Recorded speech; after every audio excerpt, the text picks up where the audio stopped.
Bonjour à tous et bienvenue pour cette seconde vidéo. Aujourd'hui on a la nouvelle Renault Mégane E-Tech 100% électrique, donc on va voir ce que ça donne. On ne présente plus la Mégane, la compacte emblématique de Renault apparue en 1995 qui avait comme lourde tâche de succéder à la Renault 19. Et le moins qu'on puisse dire, c'est qu'à travers ces 5 générations, la Mégane a su conquérir le cœur de ses clients, se hissant parfois sur le podium des meilleures ventes. En 5 générations, la Mégane a bien changé. Si aucune Mégane ne se ressemblait, ce 5e opus marque un tournant dans l'histoire de la marque aux losanges, celle de l'électrification totale. Une tendance débutée avec la 4e génération de Mégane, qui accueillait pour la première fois sous son capot une motorisation électrifiée, un bloc hybride rechargeable de 160 chevaux. Désormais, celle qui lui succède n'est disponible plus qu'en 100% électrique, et il faut dire qu'en termes de vente, cette Mégane électrique se porte très bien. En décembre 2022, elle trônait à la 5e place sur le classement des véhicules électriques les plus vendus dans l'Hexagone, et en août 2022, elle a même été première sur le podium. Durant cette période, la Mégane électrique a carrément été la compacte du segment C la plus vendue en France, toute énergie confondue. Et cette nouvelle Mégane, elle ne fait qu'emprunter un nom puisqu'elle n'a plus rien à voir avec sa devancière, aussi bien en termes de design que de motorisation, elle change drastiquement et repart d'une feuille blanche. À mi-chemin entre le SUV, le coupé et la compacte, cette nouvelle Mégane se base sur la nouvelle plateforme CMF EV du groupe Renault, qu'elle partage notamment avec le nouveau Nissan Ariya. Ainsi, côté dimension, cette Mégane mesure 4,21 m de long pour 1,78 m de large et 1,50 m de haut. Elle est ainsi plus courte mais aussi plus haute que l'ancienne Mégane thermique, mais également un peu plus lourde avec 1690 kg, mais ça reste un poids très contenu pour une voiture électrique. C'est relativement faible et ça se fait en partie grâce à de nombreux éléments en aluminium sur la voiture. Cette Mégane s'échelonne sur 3 différents niveaux de finition. Le premier étant la finition équilibre, débutant à 39 000 € avec les jantes de 18 pouces, le petit moteur 230 chevaux et la batterie de 40 kWh.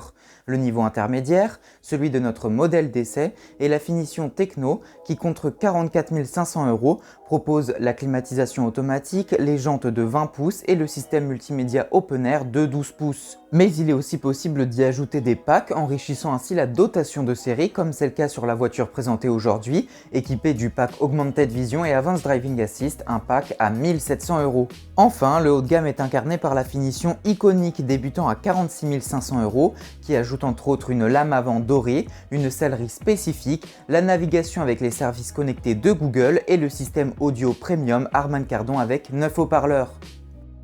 La Mégane a une forte personnalité, renforcée ici par des jantes de 20 pouces et par des montants de carrosserie qui remontent jusque sur les fenêtres arrière. Et donc on a, comme sur beaucoup de Renault avec la Clio notamment, les poignées de porte ici directement intégrées dans la carrosserie. Ça fait un petit peu penser à une 3 portes. Et aussi au niveau de l'efficience, on a les poignées qui sont affleurantes et qui rentrent directement dans la carrosserie. Donc ça améliore grandement l'autonomie parce que le CX aérodynamique est plus faible. À l'avant, on remarque un regard acéré avec ces nouveaux feux en forme de C-shape, le C très cher à Renault, mais ils inaugurent en quelque sorte un peu le nouveau virage de Renault, ce qu'il va devenir. Alors elle a été grandement inspirée du concept Morphos qui a été présenté en 2019, notamment au niveau de la signature lumineuse et de certaines formes. On retrouve bien sûr au centre le grand logo Renault, le nouveau logo, sous lequel se cachent de nombreux capteurs pour les aides à la conduite. Et vous allez voir, elle est bardée d'options et d'aides à la conduite, il y en a plus de 26. À l'arrière, on va retrouver une ligne de toit plongeante. Alors ici, on a une teinte biton, c'est pas le cas sur tous les modèles, mais c'est une option que vous pouvez prendre. On a également le logo Mégane avec la petite inscription spéciale au niveau du E. Et puis des feux très travaillés avec un peu un effet 3D qui sont du plus bel effet.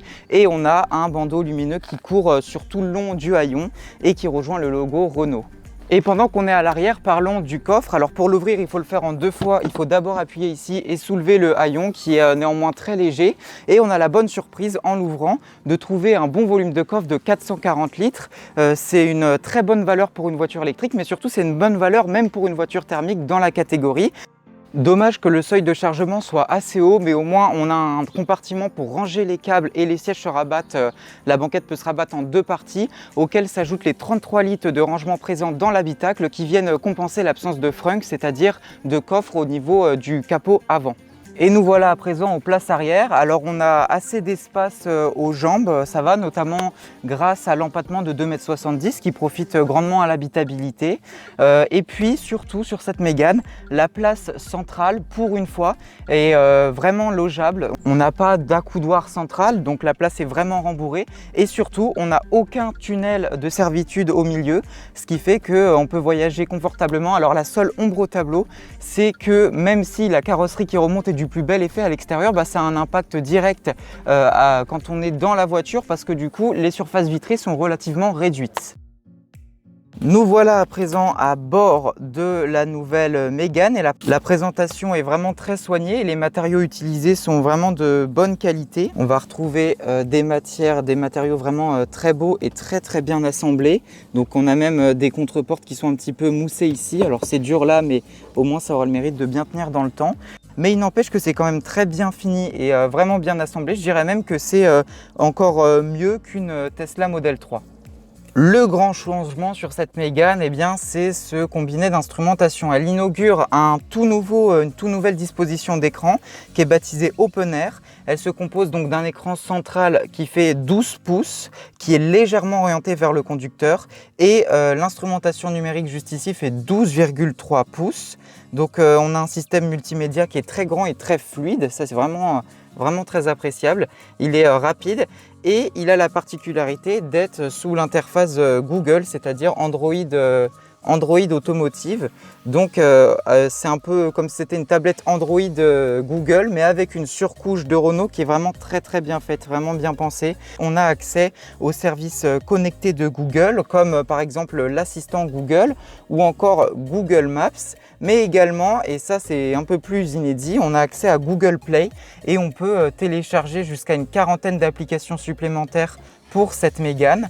Donc c'est vraiment le système Google le plus poussé sur une voiture. Mais heureusement, bien qu'il soit très bien fait, tout ne passe pas par l'écran central. Ainsi, en bas de l'écran, on va retrouver des touches physiques pour un accès rapide aux fonctions les plus importantes, comme par exemple le réglage du chauffage ou de la clim. Même si là, on a des touches physiques pour régler la climatisation, pour régler le volume de la radio, ça reste tactile. Ça a au moins le mérite d'être plutôt réactif. On a toujours chez Renault le combiné juste là. Alors au moins on a accès rapidement, mais c'est vrai que il commence à dater un petit peu, mais il a au moins le mérite d'être pratique. On a vraiment un avantage aussi, c'est de pouvoir avoir de nombreuses mises à jour à distance qui se feront automatiquement par la voiture, donc ça c'est vraiment bien. Également à l'intérieur, ça c'est quand même assez inédit sur une voiture de ce segment-là. Je vous disais tout à l'heure que la rétrovision arrière était assez limitée. C'est vrai que la lunette arrière est plutôt petite, mais on a le rétroviseur central qui en basculant devient une caméra. Donc ça c'est vraiment pratique, ça permet de voir un peu mieux ce qu'on ne voyait pas derrière. À présent du côté du volant, donc c'est le nouveau volant Renault et on va retrouver à droite du volant tout ce qui concerne la partie multimédia avec notamment le réglage du multisense. Alors multisense qui est disponible qu'à partir de la finition techno.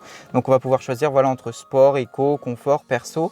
Et enfin, à l'intérieur de cette Mégane très épurée, on va retrouver quelque chose d'assez inédit sur une Renault, le levier de vitesse qui désormais se situe juste là. Alors ça permet de dégager de l'espace ici et donc c'est ce que je vous disais tout à l'heure, on a beaucoup de place au niveau des rangements, on en a là dans la coudoir centrale. Ici on peut venir poser son téléphone et le recharger, pourquoi pas par induction si vous avez l'option.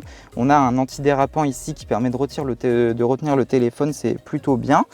Et donc ce levier de vitesse qui se situe ici, qui fait un petit peu penser à ce qu'on peut trouver notamment chez Tesla ou chez Mercedes. Côté moteur, la Mégane est proposée en plusieurs versions. Il y a tout d'abord le V40 avec le petit moteur de 130 chevaux et la batterie de 40 kWh, pouvant parcourir jusqu'à 300 km avec une seule charge. Le V60, celle de notre modèle d'essai, se caractérise par une batterie de 60 kWh et d'un moteur de 220 chevaux, offrant une autonomie d'environ 450 km. Cette batterie a été développée spécifiquement pour s'intégrer parfaitement à la nouvelle plateforme CMF-EV. C'est une batterie ultra fine avec une épaisseur de seulement 11 cm mètres, c'est encore moins que celle d'une Zoé. Résultat, la batterie reste relativement légère car elle n'excède pas les 395 kg et surtout elle est implantée assez bas, donc le centre de gravité est lui aussi plutôt bas et de ce fait la voiture tient très bien la route et ne prend quasiment pas de roulis. De plus, la batterie ne vient pas surélever le siège du conducteur ou celui des passagers, on a donc une bonne garde au toit avec une hauteur qui reste tout de même contenue sous la barre du 1,50 m. Du côté de la recharge, Renault propose désormais 3 différents niveaux contre 4 auparavant. On commence avec le V40 qui intègre une charge en courant alternatif de 22 kW et une charge en courant continu pouvant aller jusqu'à 85 kW. Si vous voulez avoir plus, alors il faut passer à le V60, cette fois-ci c'est du 7 kW en courant alternatif mais jusqu'à 130 kW en courant continu permettant de récupérer 80% d'autonomie en seulement 30 minutes. Et si ça ne suffit toujours pas, alors il faut passer à la charge optimum qui permet enfin d'accéder à la charge en courant alternatif à 22 kW, mais ce qui est étrange c'est que ce mode de recharge qui fait d'habitude la force de Renault, eh bien les Zoé et les Twingo l'ont deux séries, de même que la version EV40 en boost charge, il est donc étonnant que la version entrée de gamme de 220 chevaux ne l'ait pas directement. Sur la route, la première chose qu'on remarque, c'est l'excellent châssis de la Mégane. Il donne vraiment une impression de vivacité et de confort. Avec les grandes jantes de 20 pouces, le confort sera peut-être un poil plus ferme qu'avec les petites de 18 pouces. Mais la mousse isolante intercalée entre le plancher et la batterie, ou encore la double étanchéité des portes, permettent de filtrer les bruits de roulement.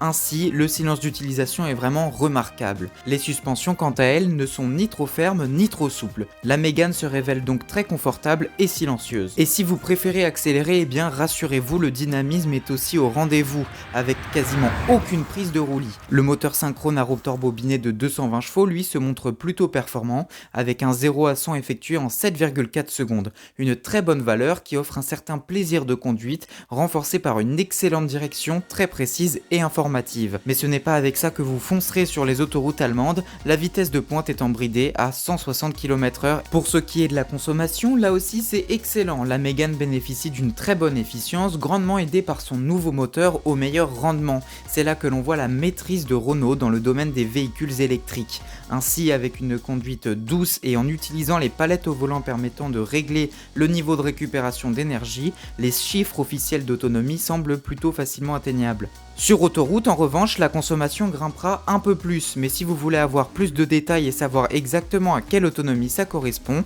vous trouverez en description de cette vidéo un lien qui vous permettra de calculer l'autonomie en fonction de votre utilisation.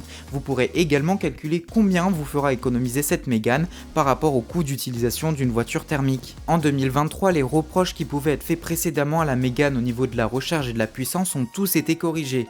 Désormais, il est possible, même avec la finition d'entrée de gamme, d'opter pour le moteur le plus puissant avec le niveau de recharge le plus élevé. Les versions les moins pertinentes ont été totalement supprimées. Il reste tout de même curieux que la recharge en courant alternatif reste bloquée à 7 kW sur la version EV60 Supercharge.